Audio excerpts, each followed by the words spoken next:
ശുഭചിന്തകൾ, പ്രതിസന്ധികൾ നേരിടാൻ. Self help. രചന TJJ. ശബ്ദം നൽകുന്നത് Jayakumar Ramakrishnan. Production copyright Storytel and DC books 2021, a DC books production. അധ്യായം 1. പരിമിതികളെ അതിജീവിക്കാം. അമേരിക്കയിലെ ഫിലാഡൽഫിയയുടെ പ്രാന്തത്തിലുള്ള ഒരാശ്രമത്തെപ്പറ്റി വായിക്കാനിടയായി. റെജീന മൊണ്ടെ പ്രയോറി എന്നു പേരുള്ള ഈ ആശ്രമത്തിലെ അന്തേവാസികൾ എല്ലാം തന്നെ ശാരീരിക വൈകല്യമുള്ളവരാണ്.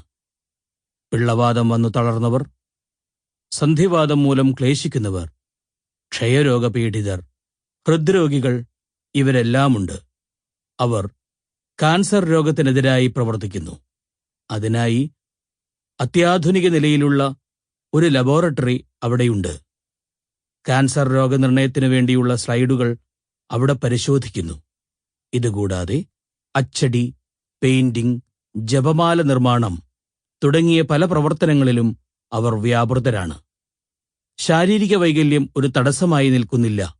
അവർ ദൈവത്തെയും സമൂഹത്തെയും സേവിക്കുന്നതിൽ ജാഗരൂകരാണ്. ചരിത്രത്തിൽ അനവധി പേർ തങ്ങളുടെ ശാരീരിക പരിമിതികളെയും പ്രാതികൂല്യങ്ങളെയും വെല്ലുവിളിയായി ഏറ്റെടുത്തുകൊണ്ട് വിജയവും നേട്ടവും വരിച്ചവരായുണ്ട്. അവരുടെ ജീവിതം, മനോഭാവം, ഉത്സാഹം, കർമ്മധീരത, ശുഭാപ്തിവിശ്വാസം എന്നിവ ആരെയും ആകർഷിക്കും. ആരോഗ്യവാന്മാരും അനുകൂല സാഹചര്യങ്ങൾ ഏറെയുള്ളവരുമായ അനേകരെ ഒരുപക്ഷെ അവർ ലജ്ജിപ്പിച്ചുവെന്ന് വരാം. കണ്ണും കാതും നാക്കുമില്ലാത്തവളായ ഹെലൻ കെല്ലറെക്കുറിച്ച് ഓർക്കുക. ഒരു യൂണിവേഴ്സിറ്റിയിൽ നിന്ന് ബിരുദധാരണിയായി തീരുക മാത്രമല്ല, പ്രസിദ്ധങ്ങളും ഏറെ പ്രചാരം ലഭിച്ചവയുമായ പല ഗ്രന്ഥങ്ങളും രചിക്കാനും അവർക്കു കഴിഞ്ഞു. കരങ്ങളുടെ പ്രശ്നമാണോ നിങ്ങൾക്കുള്ളത്? എങ്കിൽ ഡോക്ടർ ഹാരോൾഡ് വിൽക്കിയെ ഓർക്കുക. അമേരിക്കക്കാരനായ ഈ ക്രൈസ്തവ മിഷനറിക്ക് കരങ്ങൾ രണ്ടുമില്ല. എങ്കിലും അദ്ദേഹം തന്റെ സ്നേഹസന്ദേശവുമായി ലോകം മുഴുവൻ പര്യടനം നടത്തുന്നു. തന്റെ പാദങ്ങളാണ് വസ്ത്രം ധരിക്കുന്നതിനും ഭക്ഷിക്കുന്നതിനും ഷേവ് ചെയ്യുന്നതിനും എല്ലാം ഉപയോഗിക്കുന്നത്.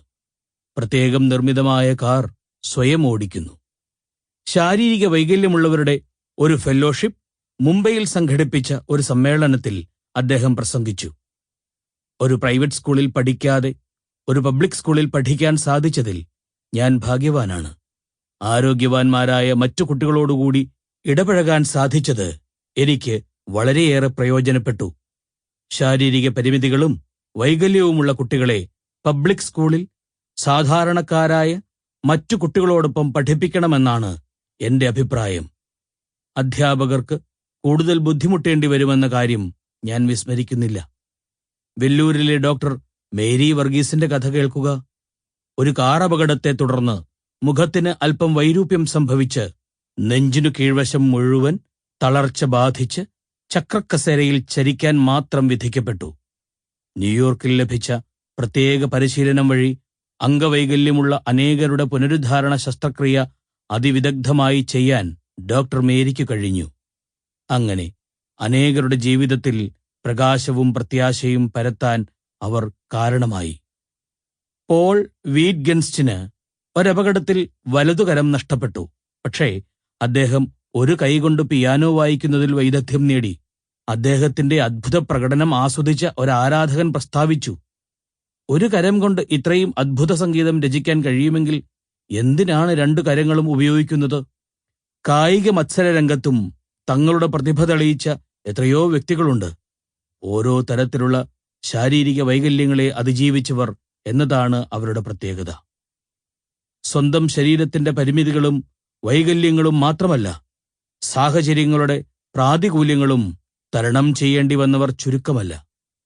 ദാരിദ്ര്യം വരുത്തുന്ന പ്രശ്നങ്ങൾ, കുടുംബത്തിലെ അസ്വാസ്ഥ്യങ്ങൾ ഉയർത്തുന്ന വെല്ലുവിളികൾ, കാരാഗൃഹങ്ങളിൽ അടയ്ക്കപ്പെട്ടവർ, ബന്ദികളായി മരണത്തെ മുന്നിൽ കണ്ട് ജീവിതം നയിച്ചവർ, ഇങ്ങനെ വ്യത്യസ്തങ്ങളായ പ്രതികൂല സാഹചര്യങ്ങളെ സ്വന്തം ഇച്ഛാശക്തി കൊണ്ടും ശുഭാപ്തി വിശ്വാസം കൊണ്ടും കീഴടക്കി സർഗചേതനയെ ഉണർത്തി പലതരത്തിലുള്ള നേട്ടങ്ങൾ വരിച്ചവർ നമ്മുടെ മുമ്പിലുണ്ട്. ആരോഗ്യവും ആനുകൂല്യ Sample complete. Ready to continue?